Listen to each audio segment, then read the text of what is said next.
7:20 en el territorio continental ecuatoriano, buscando la verdad y abogando por la recuperación de la paz y la seguridad en el Ecuador. Queremos dar la bienvenida a nuestros siguientes invitados: el economista Mauricio Pozo, exministro de Economía y Finanzas, y el doctor Fidel Márquez, catedrático y analista económico.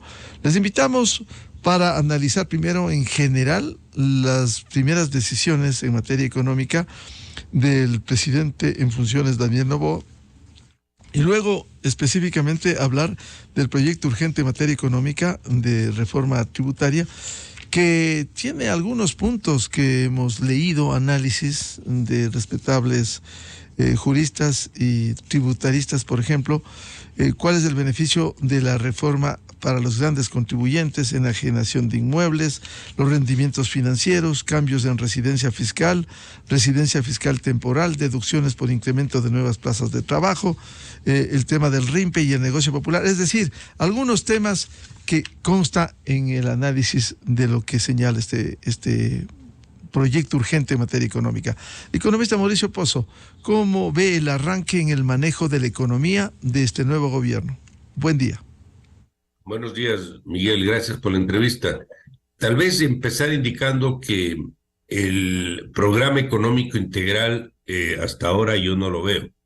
Lo que he visto son decisiones aisladas, algunas puntuales sobre ciertos temas, pero ese engranaje que tiene que existir en un programa para conocer exactamente por dónde va a transitar, cuáles son las metas, qué quiere lograr, cuáles son los instrumentos, no se observa todavía. Han habido anuncios que son, algunos de ellos, yo diría, contraproducentes, como es el hecho, por ejemplo, del anuncio del tema de la deuda, que no fue bien recibido por los mercados, interpretado como hasta un riesgo de moratoria próximo. En segundo lugar, el que haya habido una participación en reuniones con los multilaterales y no se haya atendido las consultas sobre cómo van a bajar el déficit fiscal. Eso no fue atendido ni respondido de la debida forma. El asunto impositivo es un asunto que debe incorporar tanto el lado del sector privado, de la actividad productiva, el impacto que puede tener, pero también el tema fiscal. Y en este caso particular de la ley que se acaba de enviar, son acciones, muchas de ellas repetitivas de leyes anteriores, que no hay la seguridad de cuánto vaya a rendir, porque actuaría en un momento donde el país crece a tasas muy bajas del 1% para este año más o menos, y para el próximo el ritmo va a ser muy similar de acuerdo al propio Banco Central. Entonces, aplicar una reforma tributaria en esas condiciones no necesariamente va a rendir lo que rendiría en un país con un crecimiento mayor.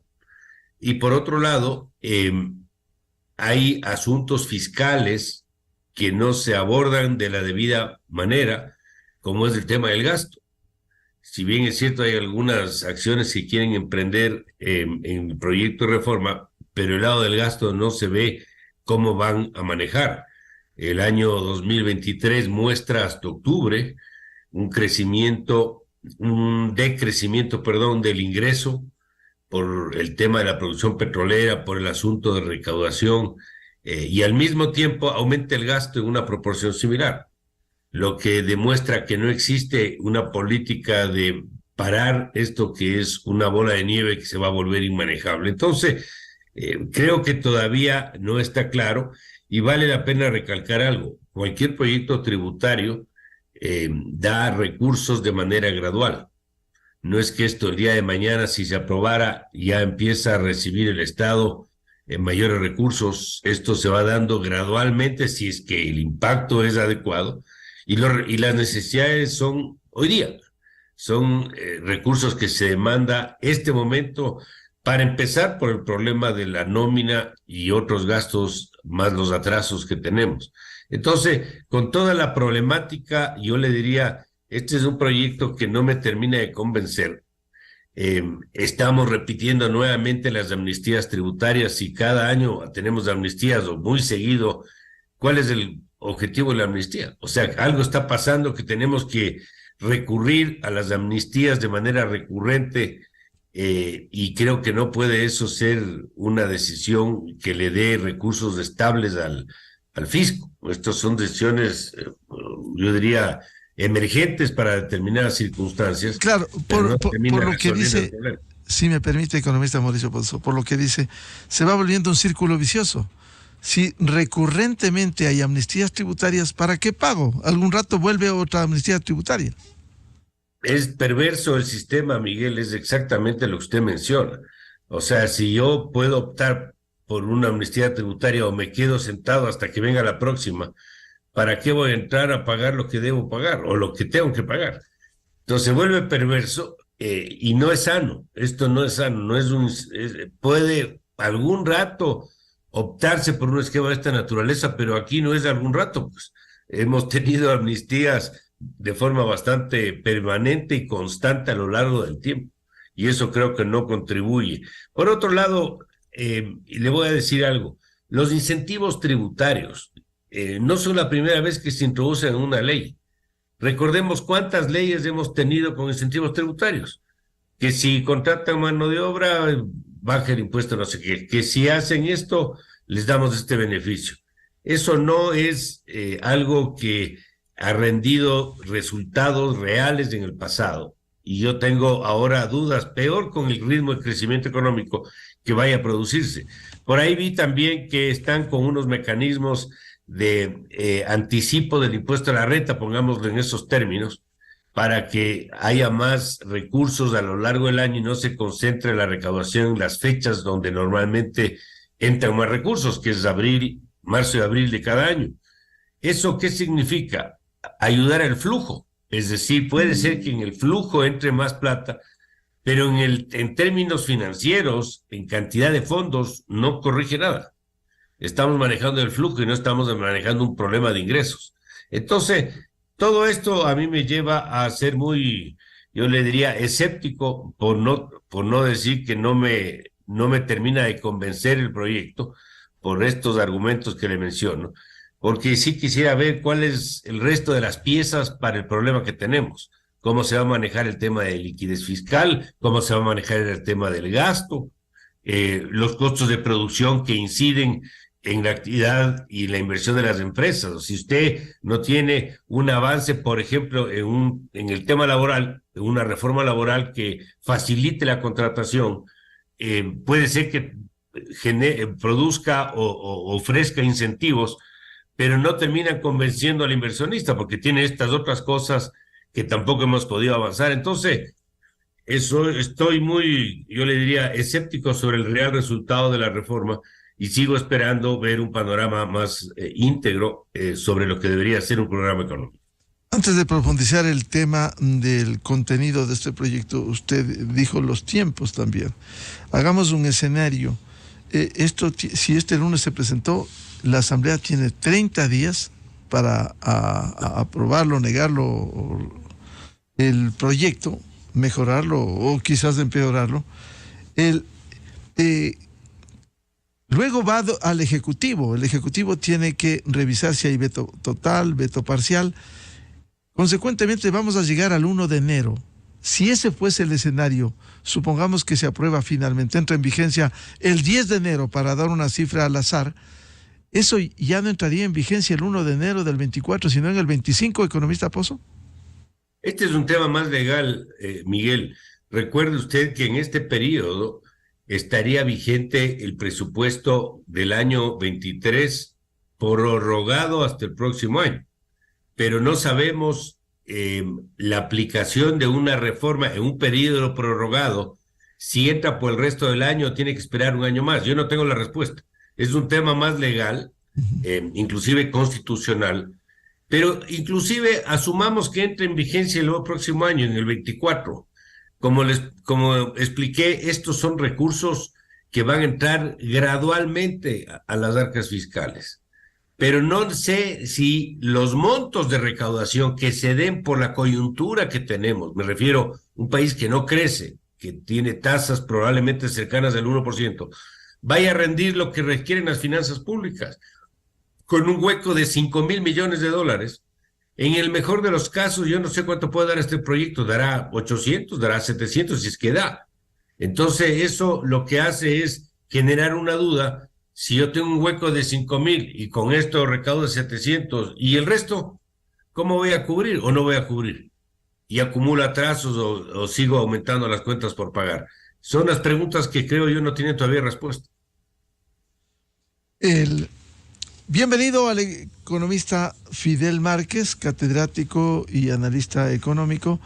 ¿Cómo ve usted las primeras acciones del gobierno del presidente Noboa y este proyecto de reforma tributaria que ha presentado? ¿Cuánto puede contribuir? Decía el economista Mauricio Pozo. Esto no toca las urgencias, a pesar de que el proyecto es urgente en materia económica. Por ejemplo, ¿cómo mejorar la cuenta del Tesoro, que está en alrededor de 170 millones de dólares? Hay que pagar mañana los sueldos, más de 500 millones de dólares, y en diciembre doblemente el sueldo y el 13º sueldo. ¿Cómo afrontar este momento? ¿Cómo ve estas primeras acciones, Fidel? Buen día. Buen día, Miguel. Buen día, Mauricio. ¿Cómo están? Acá lo primero es que realmente esto no viene a resolver el problema inmediato que la inmediatez que necesita el presidente y el Ejecutivo en cuanto a recursos. Esto más bien, a mi modo de ver, son golpes de efecto político de que no está, digamos, sin tomar acciones, porque en realidad esto tiene todo un proceso para la aprobación. La ley de carácter urgente se habla de los 30 días, un mes, y realmente estamos hoy a 28 de diciembre. Por tanto, lo que estamos aquí, estamos hablando ya para solucionar no los problemas de este mes y el mes que viene, sino vendrían a ser un poco paliativos para el año que viene, si entra en funcionamiento estos recursos. Y si bien es cierto, ¿qué puede aportar esto a la caja fiscal? Habría que afinar bien los números y ver todo cuánto pudiera ser. No creo que llegue a solucionar el problema del déficit que tiene el país en su totalidad. Sería una parte, digamos, en el mejor de los casos, a mi modo de ver, 1/5 de lo que se necesita. Entonces, si es que llega allá y no es 1/10. Por tanto, en estas situaciones nosotros, yo creo, y lo dije en tu programa ya una vez, aquí lo que hay que ver y empezar a buscar inmediatamente es fórmulas para cómo reestructurar pasivos que tiene que enfrentar el gobierno, como también parte de la deuda que no se ha desembolsado o del déficit que tiene por no haberle hecho el pago a distintas instituciones internas en el país. ¿Cómo logra esto un poco pasarlo más adelante? Por tanto, tiene que venir a un proceso de reestructuración de toda esta situación. ¿Y cómo logra reestructurar los pasivos con los acreedores? Entonces, en este sentido, yo creo que debería también presentarnos cuál es la hoja de ruta para también dar este golpe que se quiere dar desde el punto de vista del nacional. La buena noticia es que desde el segundo o tercer día de gobierno, el presidente ya al menos mandó esta acción y no está inmóvil, sino que está con acciones. ¿Cuánto resuelve esto? Todavía está por ver. Y en el desglose de este proyecto, economista Fidel Márquez, de este proyecto, el tema tributario va a ser a futuro, pero el tema de las cuentas tan urgentes, no se toca eso. No. Y por eso es que yo creo que debería seguir dándonos señales en este sentido. ¿Y qué va a hacer con esas cuentas? ¿Qué es lo que proponen? Yo creo que por ahí también tendría que estar un poco las propuestas que se hagan desde la cartera económica y de las acciones del presidente. Vuelvo con Mauricio Pozo. En el tema de la coyuntura, porque está abocado la caja fiscal a cumplir con compromisos. ¿Qué decir de las cuentas por pagar, que se estima supera los 2.500 millones de dólares, y otros meses vencidos de transferencias a los gobiernos autónomos descentralizados y otras deudas que tiene la caja fiscal. ¿Cómo afrontar eso específicamente? Bueno, hay una raíz del problema que no hemos resuelto, Miguel. Cuando usted tiene un tamaño estatal absolutamente excesivo, termina con este tipo de problemas. Empieza a acumular atrasos, los ingresos no son suficientes, tiene que buscar financiamiento o deuda en algún lado, y seguimos en esto. Cubrimos, nos financiamos, nos atrasamos, volvemos a caer en lo mismo, y esto es una ruta sin fin. Deberíamos tener un mensaje claro por parte del gobierno, donde se diga cómo va a ir reduciendo esta magnitud de gasto público que se vuelve ya absolutamente inmanejable. ¿Qué es lo que va a hacer? ¿Cuáles son las acciones que va a emprender? Yo creería que por el origen del presidente, que es un empresario, debería tratar de ver cómo maneja, por ejemplo, actividades del Estado que no le competen. El Estado no es empresario. ¿De cuándo acá el Estado tiene que meterse a vender gasolina? El Estado para qué administrar compañías de telecomunicaciones o presas hidroeléctricas. Ese no es el rol del Estado. El Estado tiene que estar para lo que la ciudadanía espera: recibir servicios públicos adecuados en salud, en educación, en seguridad, en justicia, pero no meterse a cumplir un rol que no le compete. Ahí yo sé que esto no lo va a poder resolver de la noche a la mañana, pero tiene que iniciarlo, porque si no se inicia esto, seguiremos con esta discusión siempre, que no podemos cubrir los gastos, que tenemos que endeudarnos, que hay atrasos de distinta naturaleza, etcétera. En ese monto de atrás que usted hace referencia, Miguel, está el impago a la seguridad social. Ahí hay que abordar una reforma a la seguridad social, tanto por el lado pensional cuanto por el lado de la salud. Y ya se hizo un trabajo con apoyo del Banco Mundial, que creo yo son elementos válidos y son insumos que pueden permitir una reforma, porque el tema de la seguridad social tiene doble lado. Es un problema para, sin duda, la seguridad social y los afiliados, pero también es un problema fiscal. Y si esto no se le da una salida, vamos a seguir siempre y cada vez peor con estos problemas, que el Estado no le paga y que la seguridad social tampoco se puede autosustentar. Entonces, eso es parte del gasto también, eso es parte de las reformas que hay que emprender. Perdón, yo algún rato lo dije, hay que nuevamente sentarse con los tenedores de bonos. El alivio que se logró en la renegociación del año 20 ya venció el periodo de alivio y empieza a caer montos mucho más significativos a partir del año 24 sobre todo, y hay que nuevamente ver qué vamos a hacer ahí. Pero tiene que ser un mensaje de mercado y voluntario, que no sea un mensaje que diga si tengo plata pago y si no tengo plata no pago. Eso no, palabras más, palabras menos.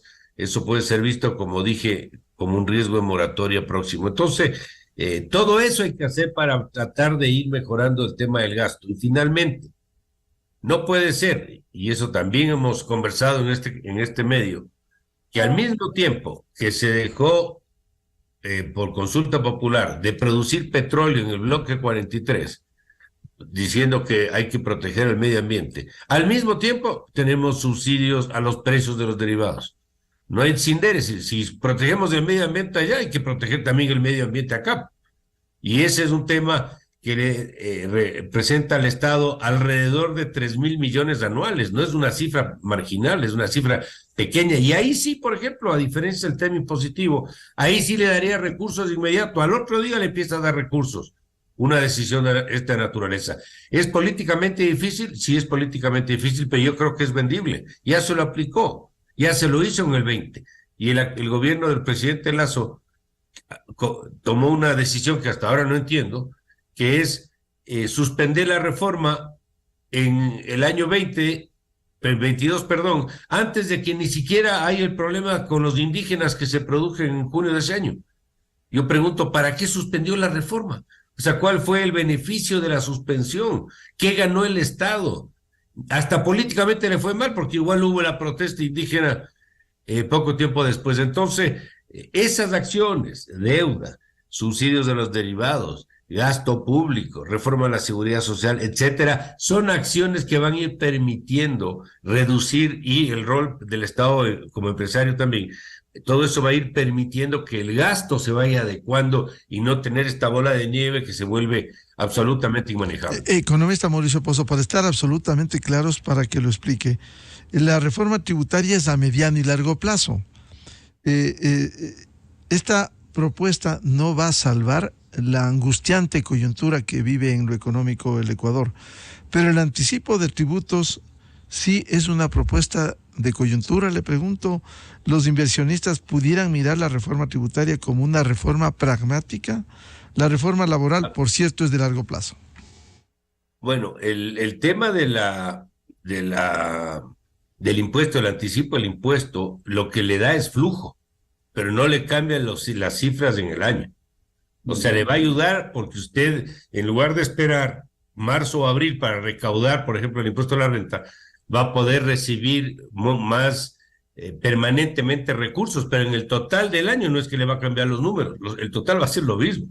Le ayuda en el flujo, pero no ha resuelto el problema del hueco. Entonces, aclaremos, una cosa es un problema de flujo, otra cosa es un problema financiero. Aquí estamos ayudando para el flujo, pero no estamos arreglando el problema financiero, es decir, el déficit, de la magnitud del déficit. Y esto es así. Y en el tema de la reforma laboral que usted hace referencia, Miguel, si eso se llega a aprobar, inmediatamente, ahí sí hay creo yo, una afectación positiva para la contratación privada de trabajadores, porque si algo impide la contratación es la estructura laboral vigente, que es, como he explicado varias veces, absolutamente, yo diría, inaplicable bajo los momentos actuales. No tenemos pago por horas. Hay jubilación patronal que no termina de aplicarse porque cuando llegan a los 20 años o cerca de los 20 años salen los empleados. ¿Para qué tengo una reforma que no se aplica? No tengo modalidades de contrato distintos para las distintas actividades. No hay costos de contratación y despido absolutamente sobredimensionados. Es decir, es un marco legal que no funciona. Y esto tiene que de alguna manera cambiarse. Si hay mayoría en la Asamblea para ciertas cosas, ojalá haya esa mayoría para otras cosas, como las que estamos conversando hoy día. El economista... Si me permite, Miguel, antes de olvidarme, con gusto. Como sabemos, hay una alianza de 3 grupos políticos. Dentro de ese grupo está el Partido Social Cristiano, que ha sido siempre opuesto al tema impositivo. Yo no sé si ahora con la alianza van a aprobar o no van a aprobar esto, que aborda temas impositivos también. Eso habrá que verse en la práctica, pero este es un tema que todavía no tengo yo la respuesta.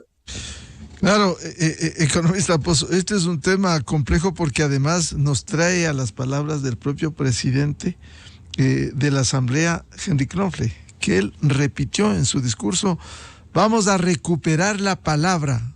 Si ellos se comprometieron a aprobar los proyectos y se contradice con el mismo argumento de decir por décadas, desde la época de Jaime Nebot, no más impuestos, ¿cómo van a cumplir esa palabra que dice que van a honrar? Economista Pozo. No tengo respuesta, Miguel. No sé qué ocurra. Como usted sabe, si hay algo en política seguro, es que nada es seguro. No hay certeza de nada. Hoy estamos de la mano y mañana nos estamos peleando. No sé qué vaya a pasar ahí. No sé. Puede ser que funcione para unas cosas, puede ser que no funcione para otras, pero esta es una prueba. Este es un proyecto que aborda varios ámbitos, entre otros el tema tributario. Veamos cuál es el comportamiento de esa alianza y cómo se mueve. Economista Fidel Márquez, lo que le planteaba al economista Mauricio Pozo, la reforma tributaria será a mediano y largo plazo, lo que plantea el presidente Noboa. Esta no es una propuesta para salvar la coyuntura, la angustiosa situación de la caja fiscal. El anticipo de tributos sí pudiera contribuir a la propuesta de coyuntura, pero los inversionistas miran con expectativa, primero, que esto genere certezas incluso que no haya inseguridad jurídica, como vivimos en el Ecuador. Sabemos cómo funciona la justicia ecuatoriana. Y la reforma laboral es a largo plazo. ¿Cómo enfrentar, combinar estas decisiones del mediano y largo plazo con las urgencias que exige la coyuntura? Sí, bueno, hay, como bien decía Mauricio, una cuestión es el flujo y la otra es resolver el problema del hueco fiscal como tal. Usted puede tener en estos momentos, por tanto, acá con el flujo le está dando la liquidez para poder resolver determinados, en estos momentos, las posibilidades que pudiera traer esto como dinero fresco que le cae a la caja fiscal en estos momentos.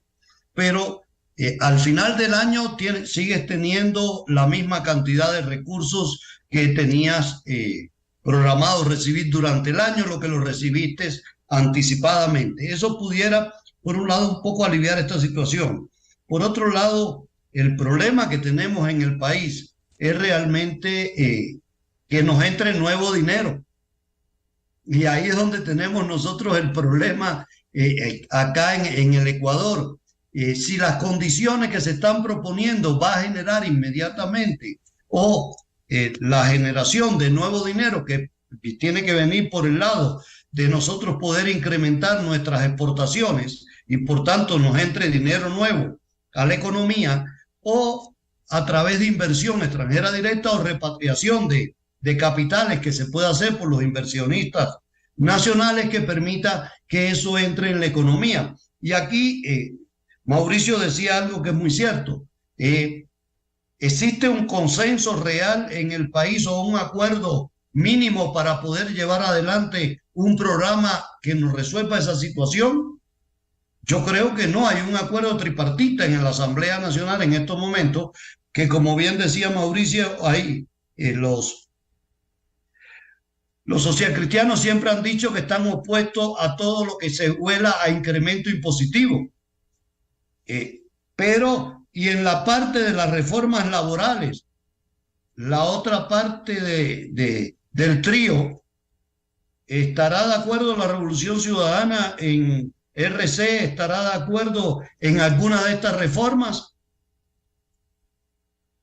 Habría que preguntarse ese lado también y habría que ver entonces cómo esta situación, siendo beneficiosa, a mi modo de ver, la reforma para cambiar o por lo menos tratar de cambiar un código laboral que tenemos de principios del siglo XX con ideas del siglo XIX, entonces nosotros tendríamos acá una situación importantísima que habría que ver si logramos o no logramos como país un proceso de consenso para transición. Entonces, toda esta situación nos lleva a que estos primeros planteamientos que se nos están dando, qué suerte correrán en la Asamblea o qué suerte correrá el acuerdo legislativo que se tiene. Entonces, yo creo que este proyecto viene un poco a medir el termómetro hasta donde las fuerzas políticas representadas en la Asamblea están dispuestos a ceder en sus posturas y posiciones que hasta ahora han mantenido. Entonces, la actual situación desde lo económico sigue pasando por cómo nosotros generamos condiciones para que la situación financiera del país pasa totalmente por la creación de nuevo dinero que entre en circulación y no con adelantos de flujo que te resuelven un problema de liquidez momentaria para la caja fiscal, pero te puede estar provocando un problema de solvencia al final del año también. Bien, vamos a continuar. Les comprometo a Mauricio Pozo y a Fidel Márquez seguir hablando, porque primero este proyecto es amplio, segundo recién empieza con el conocimiento, aun cuando tiene 30 días para resolver en la Asamblea Nacional. Pero las urgencias están allí. Las urgencias están allí para enfrentar la coyuntura económica en condiciones complejas en lo económico. Muchas gracias a Mauricio Pozo y a Fidel Márquez por ahora. Gracias. Gracias, Miguel. Enseguida, en la revista de Opinión Democracia.